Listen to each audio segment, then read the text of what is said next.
I'm good, thank you. Hello. Good, good. Your UFC debut was an incredible performance, and then now you fight a guy who's a newcomer. Was it a bit anticlimactic for you? Were you hoping to get somebody in the rankings or something like that? I couldn't get anybody in the rankings. I don't think anyone accepted it. Because I'm unranked fighter, and Charles is a good opponent, LFA champion on UFC Fight Pass, and he's good guy to beat. And there's been a lot of kind of trash talk between the two of you. You have a tendency of kind of building your fights with your opponents, getting people to get excited. But is this kind of just regular trash talk, or is it personal with him? Not really. I just posted picture with AK-47 on Twitter, and the guy got too emotional. I didn't know fighters could get emotional over this. We're mans, we like cars, guns, and stuff like this. It's nothing that I'm gonna shoot him in London. The gun stays in Dagestan. I'm here with my knuckles. Have you ran into him at all? Yes, I have seen him, and he's seen me, but didn't say anything. So I told him, keep same energy. You keep same stupid jokes on Twitter. Let's go back to your UFC debut. I spoke to you before you got signed to the UFC, and you were talking about turning down the Contender Series, and a lot of people thought you were crazy, right? But then you said, I deserve a direct route. I want to fight in London. You kind of manifested everything. So how did it feel to kind of just go through that moment, getting that quick finish, and bursting onto the scene? I always believed that I did amazing amateur career. I'm not talking because I'm some cocky guy, but by results I've done this, and I wasn't the guy to get on Contender Series. I deserve straight road to UFC with big hype and the skills behind the hype too, not just like I'm the best and let me fight, But it's good that they give me chance to fight on UFC straight without Contender Series. Thank you. Yeah. Mo, how do you top that performance from your UFC debut? I mean, that couldn't have gone much better for you, right? Amazing. First, I want to show myself more. I had amazing camp, but this fight, I try show myself more so people don't think it's a hype. They want to see my skills. Those people that didn't see me fighting on Brave and IMAF scenes.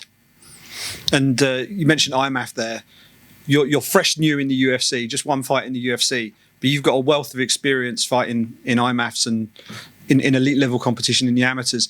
Can you explain to everybody here just how valuable that experience is, that you're carrying all of that experience into the octagon in the UFC? I don't think you can compare this experience to anything else, especially a lot of MMA fighters, they're fighting nobodies, and they be like 10-0, but when they face somebody who had amateur career, it's like boxing, like Anthony Joshua doing good in professional career because he competed in amateur a lot. Lomachenko competed in amateur, so I think MMA is you have to start somewhere before jumping to professional, and the slower you build, the stronger you will be, I think. Yeah. Now, when you came into the UFC, you had a name ready. You wanted Cody Durden, you called him out, you got the fight, and then you picked up the win. You've just said now that you had problems getting an opponent for this one. If you get the win on Saturday night, do you have another name ready so that you're able to make that progression and you sort of make it happen for yourself? Jeff Molina, rank 15 now. Tim Elliott, I know Tim Elliott doesn't turn fight down. Last time I called him out, and I didn't know he had opponent. And now he's free. I'm free for October, November, Madison Square Garden, Abu Dhabi, October. So whatever date he is free, I'm free too. So I think this is good opponents. There's Matt Schnell, just beat my good neighbor Sue. Yeah. Cool. Thanks a lot. Mo, just here. You fought all over the world. In amateurs. Were you? What did you think about coming back to London for this one? I think you've seen yourself in March. I think it was best event I have ever been. I have attended UFC London in 2016 when Michael Bisping fought against Anderson Silva and my friend Rustam Khabilov on Norman Park, and it was similar, but I think March was amazing event. I think this one will be even better. So I'm looking forward to it. And have things changed for you? Obviously, I know you're a well-decorated fighter. You know, this was your UFC debut. Has anything changed for you since March? A lot of attention, but that's why I went to American Top Team in America, stay in the gym, live without distractions, and just stay focused, because my goal is not far. And is it true? I think I saw Wayne Rooney and Anthony Joshua reach out to you after your fight and give some comments to you. Is that right? That's right, and Donald Trump Jr. too. What did it mean to you to get, you know, that kind of acknowledgement from those kind of icons? It's normal. I think it's normal. You know, when they're up there like legends, they see it's not easy work, and they respect the upcoming fighters. And, you know, with Charles Johnson, is there anything, you know, obviously he's a former LFA champion, is there anything that stands out to you about him? He's an okay striker, good cardio, but he never faced a wrestler and a grappler. He has faced strikers, and striking, I think, easier than any grappling and wrestling sessions, I think.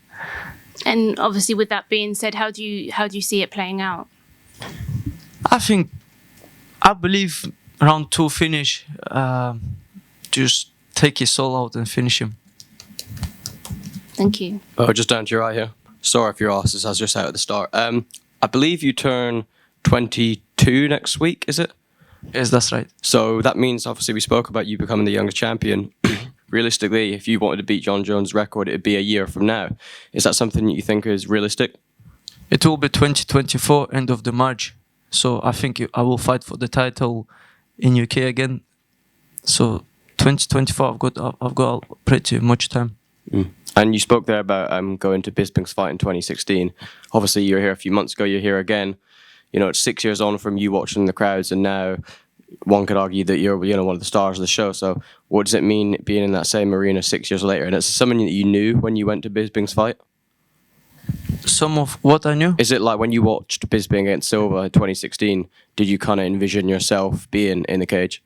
Yes, of course. Of course. I think Stefan Struve also posted. I have told him I will be there soon, and I think he posted this after UFC London. I believed, and I just imagine myself there. It's I don't at the moment, for me it's all normal. It's a cage, opponent, arena. I've been there already, so it's nothing too excited for me, you know. Mm. And you spoke there about training in ATT, and you're actually training with Cody. Is there any particular fighters that you were coached at by ATT that really gave you some good advice over there in Florida? Coach? Yeah, anyone in American Top Team that really helped you out? I know you were training with Jorge Masvidal, doing wrestling with him, and I think you said it when he'd come in, he'd obviously watch you like spar. The times kind of went together. He'd always see you spar. So how was your time at American Top Team? Amazing, to be honest. Like Mike Brown, like Parumpa, like so. Those are a lot of coaches on the mats. I really enjoyed the time over there, and Dan Lambert, he comes to the gym, watches training us, the owner. It's amazing. And the previous camp I had in Bahrain, which if I fight in Abu Dhabi, I'm gonna do a camp in Bahrain again at KHK team. Yeah.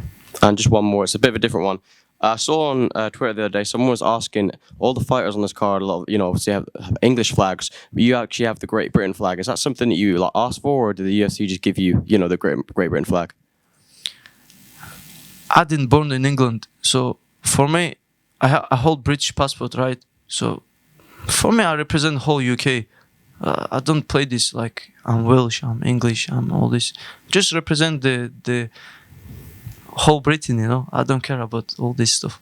Awesome, thank you. All good? Perfect, thank you very much.